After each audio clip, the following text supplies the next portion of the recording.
Bien, bonjour. Alors, évidemment, on vient de poser un geste qui, pour moi, est important. J'ai déposé le projet de loi 498, loi retirant des freins à l'efficacité du système de santé au Salon Rouge, et je suis accompagné de deux personnes importantes. Éric Duhaime, le chef du Parti conservateur du Québec, et mon ami, le docteur Karim El Ayoubi, un médecin de ma région, alors déjà en partant, et qui est porte-parole du Parti conservateur du Québec en matière de santé. Et c'est un gros projet de loi qu'on a déposé. C'est 70 articles. Il n'y en a pas beaucoup. Là, je ne veux pas jouer à mon projet de loi plus gros que le tien, mais il n'y en a pas beaucoup du côté de l'opposition qui ont autant d'articles. 9 lois et règlements qui sont modifiés pour 4 mécanismes qui existent à l'heure actuelle et qu'on veut retirer. Alors, c'est vraiment un projet de loi qui enlève de la complexité, qui simplifie. Puis, en particulier, Karim, je veux te remercier parce que c'est utile d'avoir des gens autour de nous qui réfléchissent à des solutions en étant sur le terrain. Et ça, c'est la partie où, quand on est au gouvernement, quand on est député, on a besoin de ce regard-là. J'ai posé une question et des complémentaires à la ministre de la Santé qui ne s'entendait peut-être pas à en avoir aujourd'hui, mais clairement, ce que j'ai senti de sa part, c'est que le gouvernement a baissé les bras. Et ce gouvernement-là, depuis le départ de Dubé, se dit c'est difficile de faire avancer les choses. C'est vrai que c'est difficile. On a eu des conditions gagnantes sur toute la ligne avec M. Dubé qui a occupé le poste plus longtemps que n'importe quel autre ministre de la Santé. Puis les résultats ne sont pas à l'avenant. Et malheureusement, je dois le dire, dans les oppositions, je n'ai pas entendu de proposition crédible, ni du Parti libéral, ni du Parti québécois, ni de Québec solidaire. On a été en dehors de l'Assemblée nationale, chercher des gens qui ont des solutions à proposer, parce que c'est, pour moi, une vérité de la palisse de dire que le système de santé, c'est un système, c'est d'une complexité inouïe, et il n'y a pas d'autre solution que d'essayer de simplifier ce système, parce que si on continue de le nourrir, puis il se nourrit lui-même, là.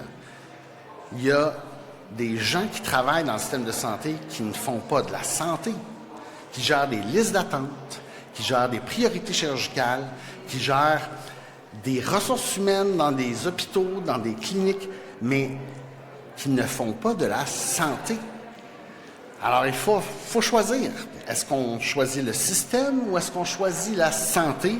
Pour moi, le choix est clair et je pense qu'on doit le réaliser, que ce système bureaucratique, il est rendu dans une impasse. On ne peut plus continuer comme ça. Il faut changer complètement de paradigme. Alors, je vais inviter Dr. El Ayoubi à venir nous parler de quelques mécanismes de ce merveilleux projet de loi que j'ai déposé et que tous peuvent consulter sur le site de l'Assemblée nationale.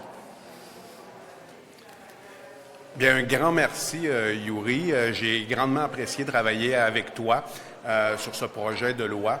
Écoute, je pense que on a été très complémentaires tous les deux. Ta formation en économie, ma formation en médecine, mes connaissances du terrain, je pense qu'on a été complémentaires. Puis ici, ce que je voudrais dire en premier, c'est que moi, je représente le Parti conservateur du Québec. Au Parti conservateur du Québec, ce qu'on a fait depuis quelques années maintenant, c'est de voir les choses un peu à l'envers. C'est-à-dire, on se rend compte, lorsqu'on fait l'état des lieux, on se rend compte qu'il y a des modèles qui sont beaucoup plus performants que les nôtres, OK? Et même des provinces canadiennes qui sont plus performantes que les nôtres et des pays qui sont énormément plus performants que nous en termes délai d'attente et en termes d'avoir accès à la première ligne, la deuxième ligne et même la troisième ligne médicale.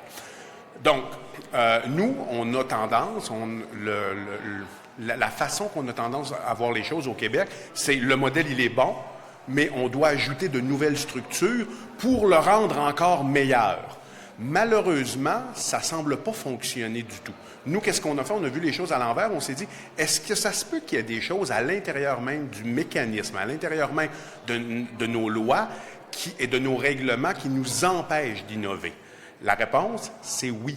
Et la façon qu'on a procédé, la façon que j'ai procédé avec Yuri aussi, c'est de regarder quel mécanisme nos pairs n'ont pas. Okay? Par exemple, quel mécanisme, qu'est-ce qui nous différencie, nous, au Québec, en mettant autant d'argent par habitant, en mettant autant d'argent par unité de soins que nos pairs au Canada anglais, et en ayant, par rapport à certaines provinces, des délais d'attente significativement plus longs et un accès plus difficile à la première ligne?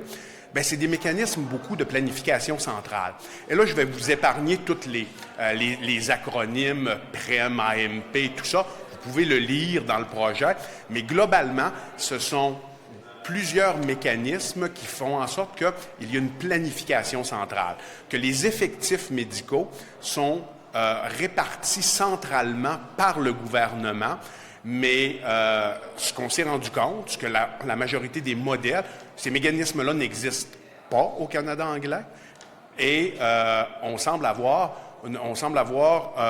des meilleurs, plus d'innovation. On semble avoir également des délais plus courts pour avoir accès à un spécialiste, pour avoir accès à la première ligne. Ça, c'est la première étape. L'autre, donc, on a enlevé ces mécanismes de planification centrale et on veut faire confiance aux professionnels de la santé pour innover eux-mêmes au sein du réseau. On veut libérer l'innovation. L'autre chose, on s'est comparé aux meilleurs pays de l'OCDE. Et là, qu'est-ce qu'on se rend compte? C'est qu'on est vraiment...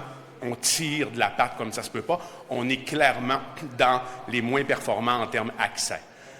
Qu'est-ce que ces pays-là font? Bien, ils utilisent un système mixte, c'est-à-dire la pratique mixte est possible dans le réseau public, parce que le public a tout à fait sa place et le public, pour certaines interventions, est meilleur que le privé, et le privé est meilleur pour certaines autres interventions. Donc, nous, on a relevé cette interdiction de la pratique mixte en créant un mécanisme où les médecins peuvent choisir d'avoir un profil mixte, public et privé. La totalité des pays qui performent de façon importante sur la planète en termes de délai d'accès et accès rapide à la première ligne et la deuxième ligne, ce sont des pays où le privé concurrence le public et où diverses entités du privé se compétitionnent entre elles.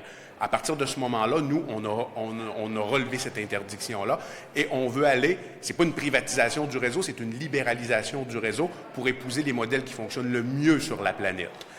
Sur ça, je vais laisser la parole à M. Duhem. Merci. Merci. Vous savez, c'est un grand jour pour des gens comme Karim, comme Yuri et pour moi. Ça fait plus de 25 ans que certains d'entre nous ont été impliqués là, pour faire avancer l'idée d'instaurer de la concurrence puis de mettre fin au monopole de santé pour améliorer les soins aux patients du Québec. Je me souviens, il y a 21 ans, j'étais dans ce hall-ci quand la décision, le jugement de Shaouli est sorti à la Cour suprême pour dire qu'il fallait justement donner de la liberté aux gens en matière de santé. La santé, c'est pas un enjeu banal, c'est l'enjeu numéro 1 selon à peu près tous les sondages. Quand vous demandez aux Québécois quel est l'enjeu où il y a un problème actuellement au Québec, c'est la santé qui ressort invariablement comme numéro 1. C'est là où on dépense le plus. En dépenses de programme, c'est plus que la moitié du budget qui est investi dans le système de santé. Et pourtant, les résultats sont pas au rendez-vous. On a 4 partis qui continuent à défendre le système actuel. 4 partis ici à l'Assemblée nationale qui défendent un monopole inefficace. Aujourd'hui, je suis très fier que Yuri Chassin, député de Saint-Jérôme, ait déposé un projet de loi qui va justement tenter de faire sauter ce monopole, d'amener de la liberté dans notre système, d'éliminer des mesures coercitives excessives. Et je pense que c'est important. Je pense que ça risque même d'être l'enjeu, ou en tout cas un des 2-3 enjeux les plus importants de l'élection qui aura lieu le 5 octobre prochain. Les gens, les Québécois, les patients sont en droit de s'attendre à beaucoup mieux pour l'argent qu'ils investissent dans ce système-là. Le docteur El Ayoumi vient de parler des systèmes les plus performants dans le monde. Le Québec doit s'en inspirer, doit cesser de défendre son monopole et son système au détriment de l'accès et de la qualité des soins qui est offert aux Québécois. Donc, je remercie encore une fois Yuri Chassin d'avoir déposé ce projet de loi-là. Je remercie Karim El Ayoumi, la commission politique du Parti conservateur, d'avoir travaillé main dans la main pour le contenu de ce projet de loi-là. Je pense que c'est juste une première étape pour préciser ce que le Parti conservateur compte apporter aux Québécois lors de la prochaine élection en la matière. Il va peut-être en avoir d'autres projets de loi. Je ne sais pas si Yuri va les déposer ou si on ne les déposera pas du tout, mais juste les présenter aux Québécois, notamment pour additionner la possibilité pour les gens d'avoir des assurances duplicatives en matière de santé Je pense qu'on peut aller encore beaucoup plus loin, mais c'est important pour nous, puis pour Yuri, pour Karim, de détailler beaucoup plus qu'est-ce qu'on entend par additionner le privé en santé, puis permettre de la concurrence, puis améliorer les soins. Aujourd'hui, on a une pièce législative. J'espère que le gouvernement va la faire passer en deuxième lecture. Je vais peut-être rajouter un petit quelque chose. Vas-y, mon cher. Parce que quand on a entendu les Québécois partout dans tous les comtés du Québec à l'élection de 2022 nous dire « s'il y en a un qui peut, c'est Dubé ». Ils étaient déjà assez cyniques, là, ils ne pensaient pas que c'était possible. Mais s'il y en avait un qui pouvait, pourquoi on dépose un projet de loi? Parce que le système qui est défendu par les 4 partis à l'Assemblée nationale est devenu comme omniprésent aussi dans nos têtes. On n'arrive pas à imaginer comment faire autrement. Puis c'est pour ça qu'avec Karim, on a regardé ailleurs. Puis il y en a des modèles qui existent. Puis ça, c'est en quelque sorte là, une espèce de carte routière. Qu'est-ce qu'on peut commencer à faire? Moi, je pense qu'avec ça, on va l'imaginer, le Québec où, puis pour reprendre les mots du jugement de Larry Shaouli, où l'accès à une liste d'attente, ce n'est pas l'accès à des soins de santé. Mais on peut avoir accès à des soins de santé si on s'en donne les moyens. Et j'ai hâte d'entendre les partis d'opposition réagir à ça, incluant les candidats à la chefferie, parce que Bernard Drinville a déjà ouvert en quelque sorte la porte. C'est les résultats qui comptent. J'ai hâte d'entendre aussi Christine Fréchette. Je pense que c'est important qu'on se positionne sur la suite des choses. Les Québécois le méritent. On ne peut pas baisser les bras sur quelque chose d'aussi important que la santé. Merci beaucoup.